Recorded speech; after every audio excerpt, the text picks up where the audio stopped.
In the current times that we're facing, and probably throughout history, we've always had to talk about or at least address or acknowledge poverty.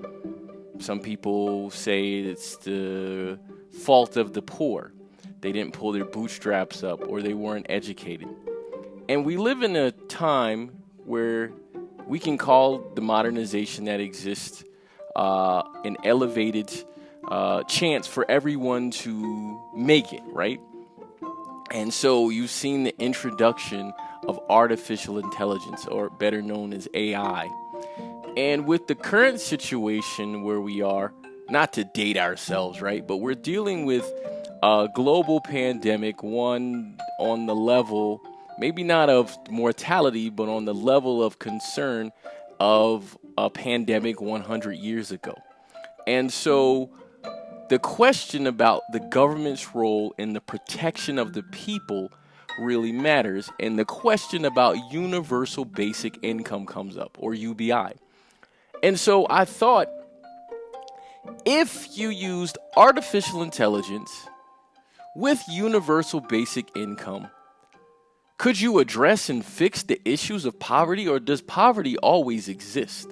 Because we have to have that classification system in our society.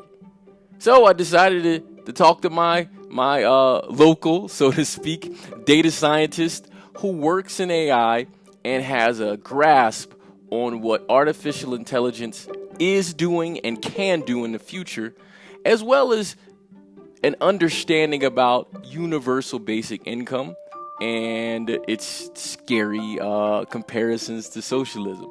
So with all that being said, and a long intro, I asked Collin Paran to help me today with this conversation about, could we take artificial intelligence while implementing universal basic income and help the globe in general?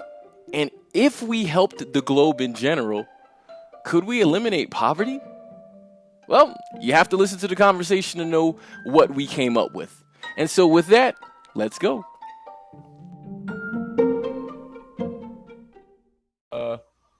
Start. So in 5, 4, 3, 2, and today on Voices, this is an episode that excites me specifically because of the place we are in the world. I try not to date the podcast that I do in the sense of the topics and the themes, but this one I wanted to focus on artificial intelligence and poverty, in addition to the universal basic income, an investigation. And so we're going to marry those two things together on how it maybe could end one and elevate others. And so joining me today is Collin, and I thank Collin so much. We've talked before, and Collin is a smart guy. So no person can introduce themselves like themselves. So Collin, thank you for being here, and I'll open the floor to you to introduce yourself.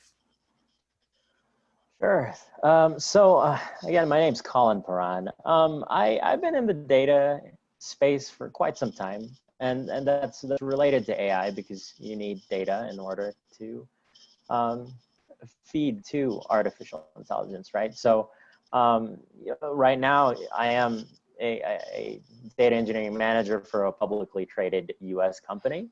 But, again, I've been a data scientist, a data engineer, a data analyst, and really, an AI builder, if you can put it that way, I suppose. That's really what data scientists do. They build AI. So I've done those things, and that's what I guess it's a little bit about myself and my expertise. Well, and I thank you because we've spoken many times, and we're all usually on the sort of same parallel sort of thought thread. It might not be the same thoughts, but the same sort of same train of thought. And so when this idea came to me, because I was looking at the world as it is now, and so many countries are doing some sort of dividend or monthly payment or some kind of payment to their citizens because of the situation we're in. And I thought about it. I'm like, well, that's cool. But then I think about the world and how it was already changing and how artificial intelligence was really taking over and everything was sort of being changed in the form of how work is being completed. And then I thought about how does that connect to poverty? And so one of the things that I thought was so empowering is we have to find a way to find a solution to the problems that we've been ignoring. And all this pandemic did was put them in the forefront, in my opinion. Right. And so just an opinion on that. So what do you think the pandemic has done sort of on those topics of artificial intelligence, poverty, and just the idea of basic income, just to kind of start? Wow. Well, it's a lot of subjects on once, but I Right. mean, I think if we take a step back to say, okay, the pandemic itself, what has that impacted? Absolutely. You know, when you look at the global economy, it impacted the global economy. It impacted how people interact with each other, and it actually highlighted the differences in culture and what cultures value individualism versus you know, working together, as well as, you know, which cultures really and which nations felt that it was necessary to invest in its people. Yeah, and you know the thing that gets me, and I just wanted to kind of start with that because I wanted to connect it to where we were, is there's really a huge, like, the cultural differences are really, really huge, and just across the world. But a thing that crossed my mind today was globalism is and has been taking over the world, but this pandemic kind of shut globalism down to a degree. It kind of stopped it and it made borders more hard, especially just looking at some of the current news events of countries not allowing other people from other countries in. But let's focus specifically. I think Oh, go it ahead. Go ahead. shifted it. Yeah, I Yeah, think yeah, it yeah. shifted it to a different, you know, economy. We already talked about like digitization right before, right? We've talked about that before, and we would, you know, it just shut down maybe the industrial, the final aspects of the industrial age. But if you think about it, it cultivated it, it it amplified the aspects of the information age, right? So if you were a business that, yes, that relied on physical things moving from country to country via globalization, then yeah, it's gotten hard. Basically it's stalled. But if you were a company that was globalized, but you're a software company, right? If anything, it amplified your business. You've got more business, and your business can still operate. Oh, absolutely. And Right. I was sort of talking about sort of in the old, I guess the past regime of how globalization of the you know, the hard goods, the physical goods moving back and forth, and the people moving back and forth, and also Right. sort of the exchange of ideas.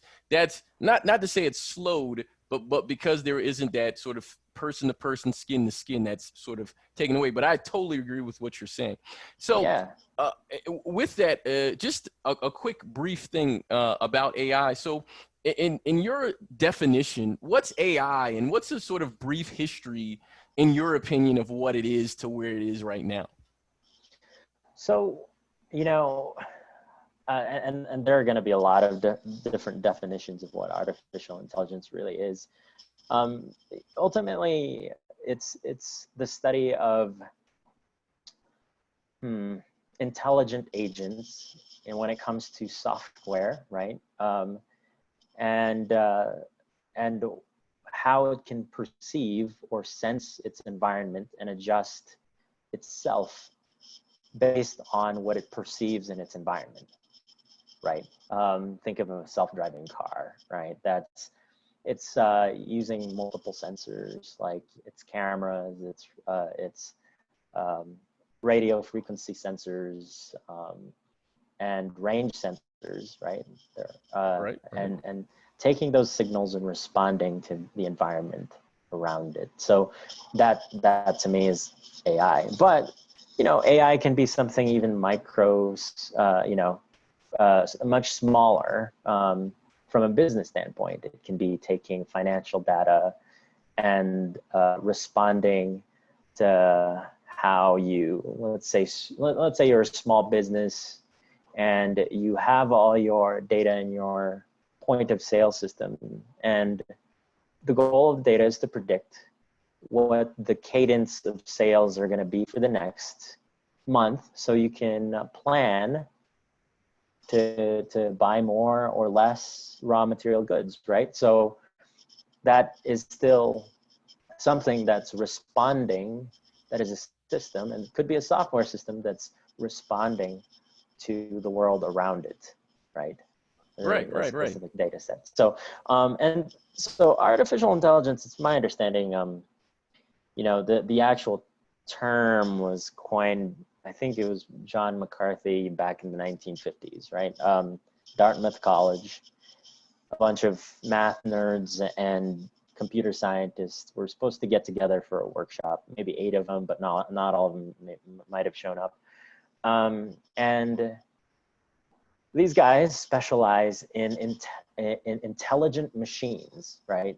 The cybernetics, all these other things. So I think John McCarthy just came up with the term artificial intelligence so that way it was non-controversial among his colleagues to come up with some new term.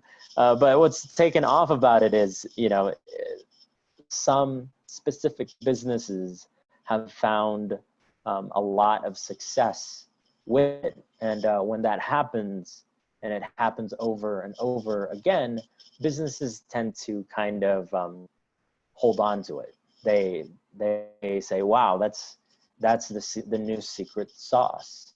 It used to be, you know, it used to be globalization. You know, hey, if you can manufacture in another country for cheaper, then you can, you know, you can leverage shipping lanes and you can arbitrage that the sale. That AI is just, I think that is why AI has gained in popularity. Yeah, I think it's cool. I mean, I don't know if you would consider like algorithms, obviously, to know searches and stuff like that to be sort of on the total level of AI, but I mean, it obviously learns your Correct. Yeah, behavior it does. and, Yeah.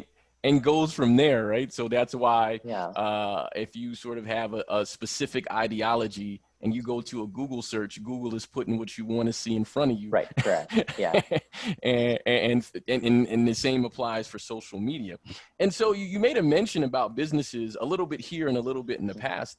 So what industries, in your opinion, would benefit or are benefiting the most right now, and which ones do you think could benefit more or even find an expansion beyond what they are right now if they implemented more AI? Well, actually, a lot of businesses, especially in successful large and medium-sized businesses, are already implementing it, and the industries are actually spanning quite a bit of the global market, right? It's basically at a state now where AI solutions itself, you know, reach kind of an annual $1 trillion revenue, multi-trillion dollar revenue at the moment. So it's already there, and it's in places that you may not know is already there, right? Yeah, you alluded to search engines where they try to predict what you're about to say. When people think, oh, you know, this search engine is listening to me on my phone, it's not, it's actually just figured you out. Right. You know, it's followed enough of your patterns that you are a predictable thing now. So that's and it's actually not it's not black magic, right? It's just statistics. If you think about it, that's really all artificial. We can distill artificial intelligence as well as machine learning as the computational statistics of data, and then changing the rules of the system based on the computational statistical results.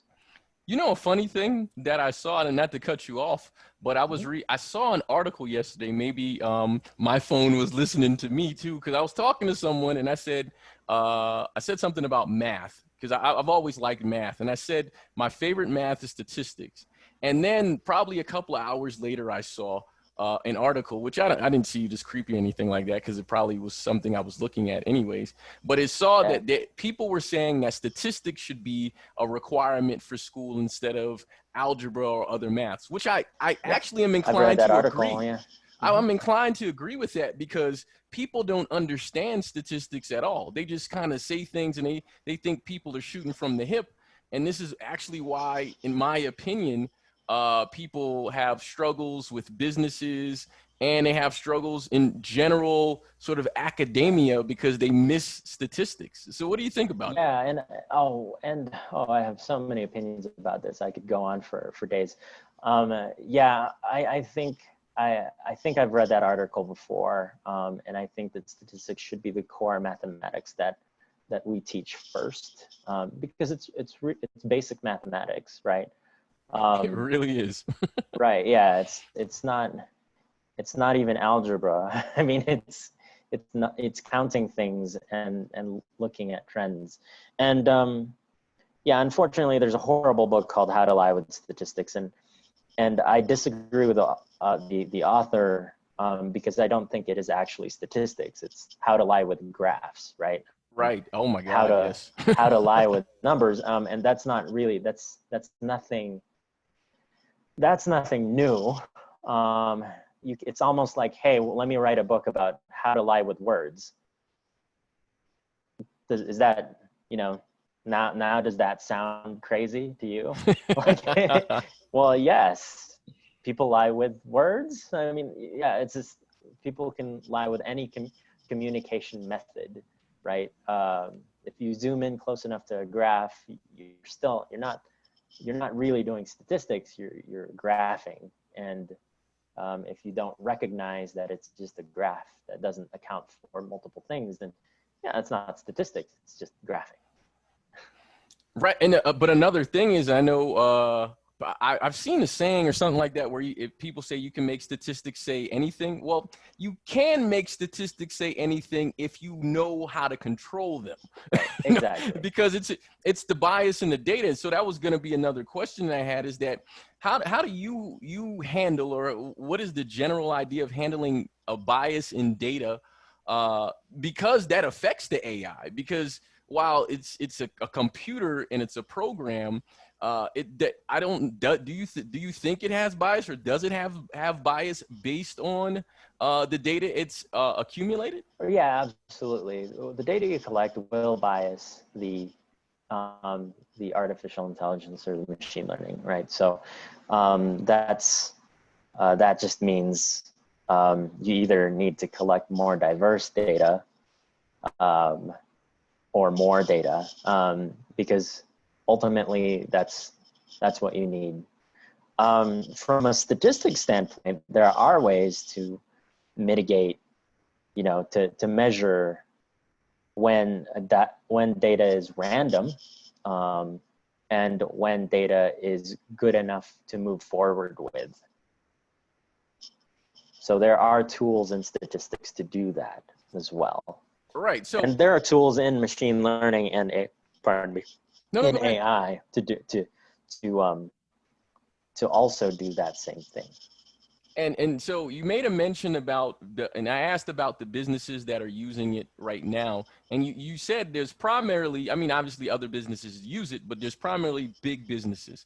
And so the thought that came to me was, well, how does AI affect the small business entrepreneur? Because if you listen to statistics, most the biggest employer is the small businessman or small business person, the small Correct. business entrepreneur. So Mhm. if big businesses using AI, does that push sort of the small business entrepreneur out? And if it does, how does that trickle down sort of into employment, in your opinion? Not Not necessarily. I think it's a symbiotic, actually. Okay. In some ways, big businesses need small businesses to help grow the big businesses AI. but at the same time, there are tools that are readily accessible to the small business, right? When people say that I'm going to use, let's say like Google Analytics or something like that, right?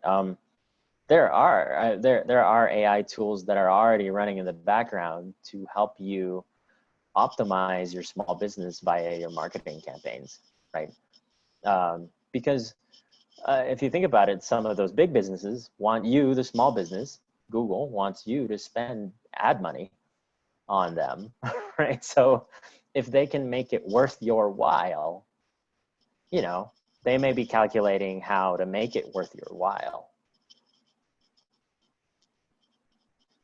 So with that, like, how would you sort of account for the sort of the narrative, and I'm not saying it's true or not, but the narrative of like Amazon putting small businesses out of business, and obviously Amazon uses AI. So what do you think could come from that?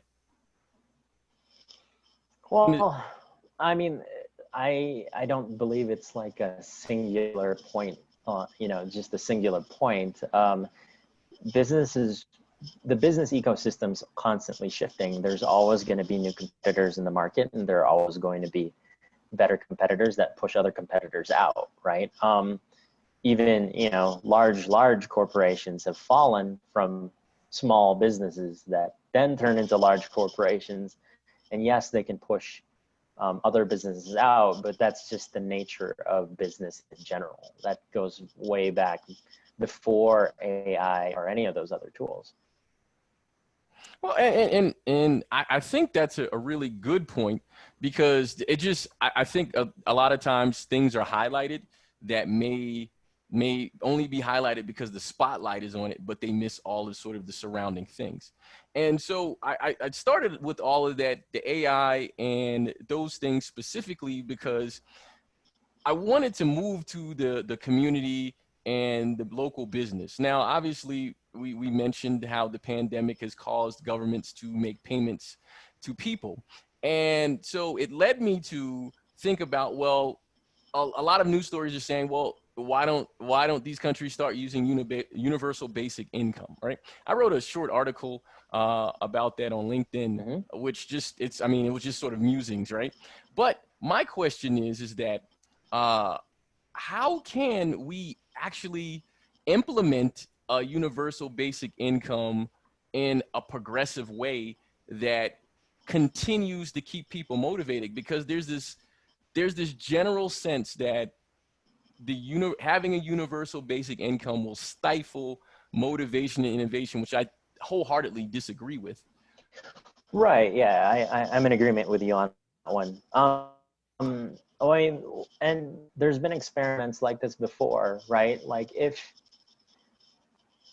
you bought a certain dividend paying stock, right?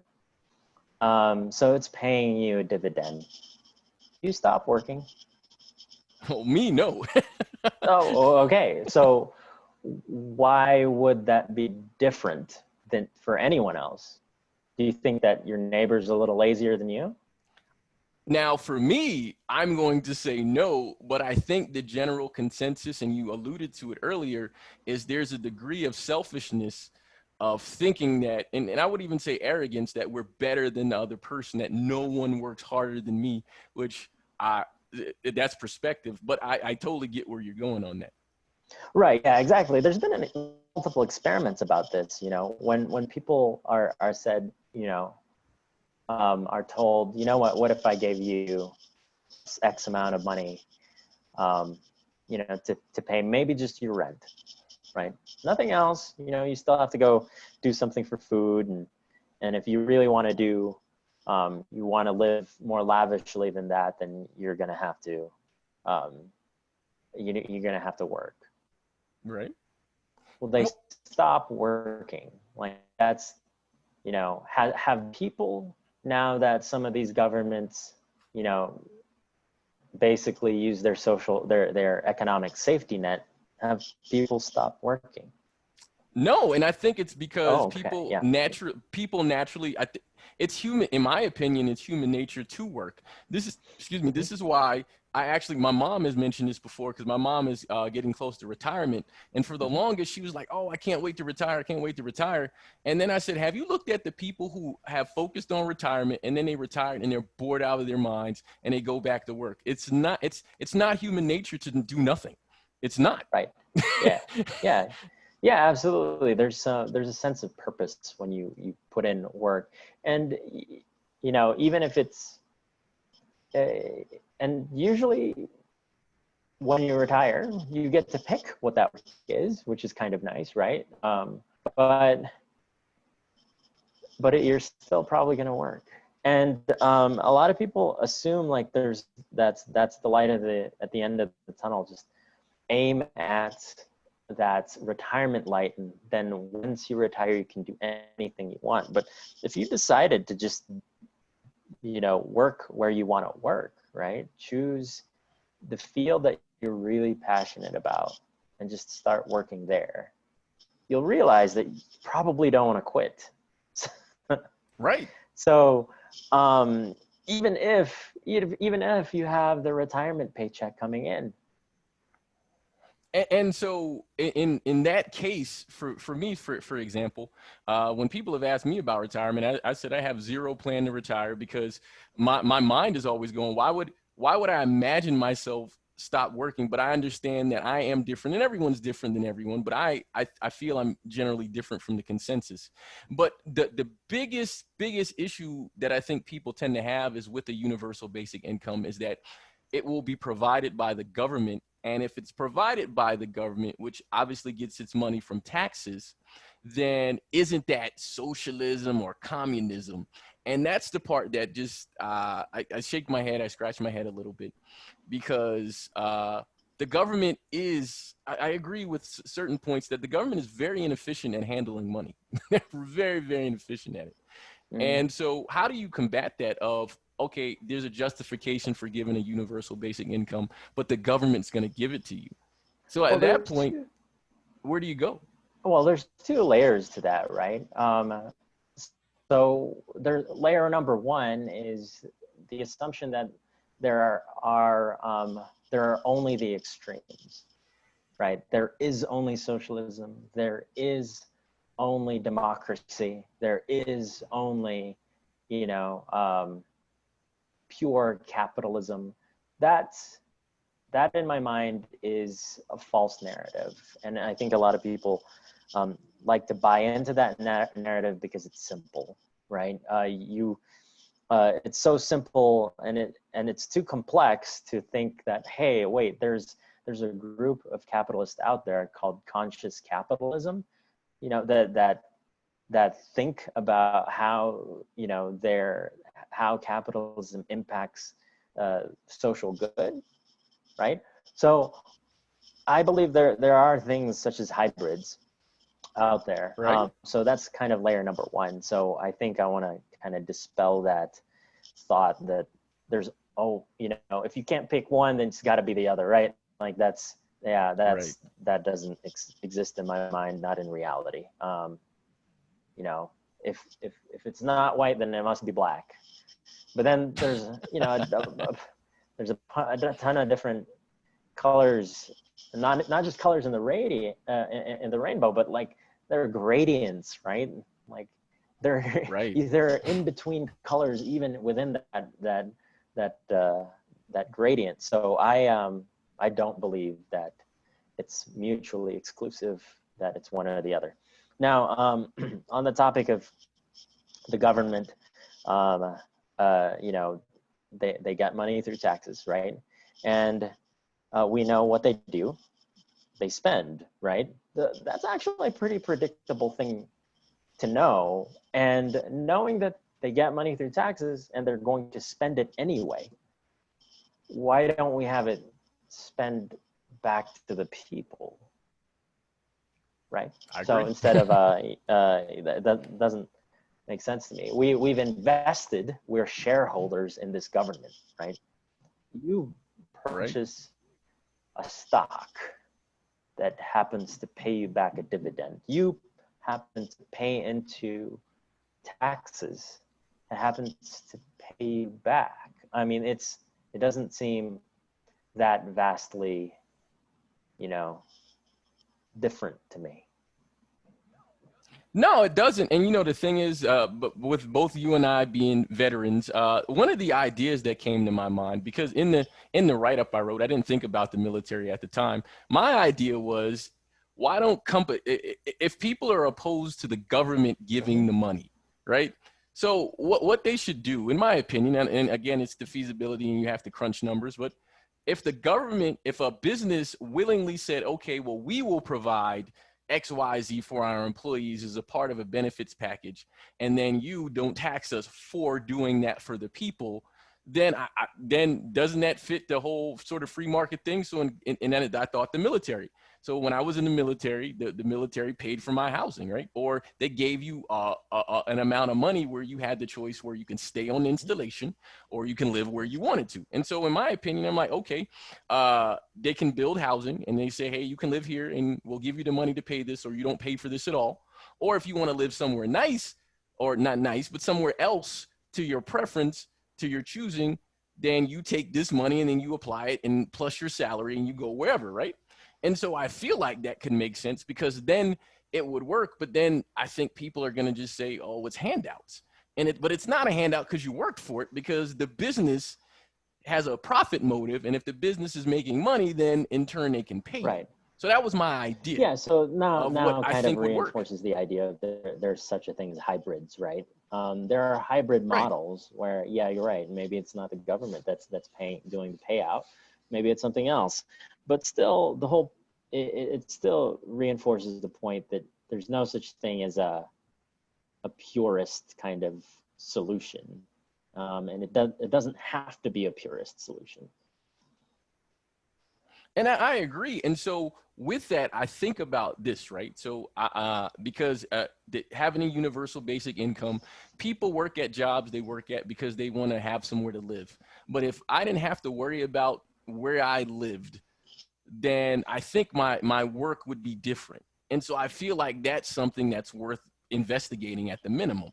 But so I thought about poverty, because while I'm abroad for a temporary time working, I look and I see poverty where I am. I remember poverty in the United States, and I'm like, you know what? People use poverty to say, oh, this area is good or this area is bad. But if you eliminate specific basic needs, then doesn't that sort of change the behavior of the people, in your opinion? What do you think? And so I feel like if I knew I had a house that I could go to every night, then I'm not going to want to live on the street. I'm not going to want my neighborhood to look bad. I would assume that. Am I stretching too far, or am I too positive on humans? No. I mean, there are studies that have done that, and there have been initiatives that have been successful that showed that. When you provide housing, sometimes it's actually cheaper, right? And if our goal is that, if we just look at the numbers, right, and we say, okay, well, the government's taking our tax dollars anyway, and then, if they spend it, we want them to spend it wisely, right? Well, what if there is a program that shows that, hey, to reduce the amount of spending when it comes to policing, when it comes to mental health issues, even emergency care for the local hospitals, right? Just because we gave people housing, right? A lot of those things have already existed. We don't have to suppose what if it might work. It's worked. It's worked in a lot of different places.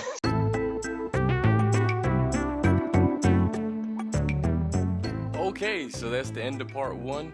Come back, check us out for part 2.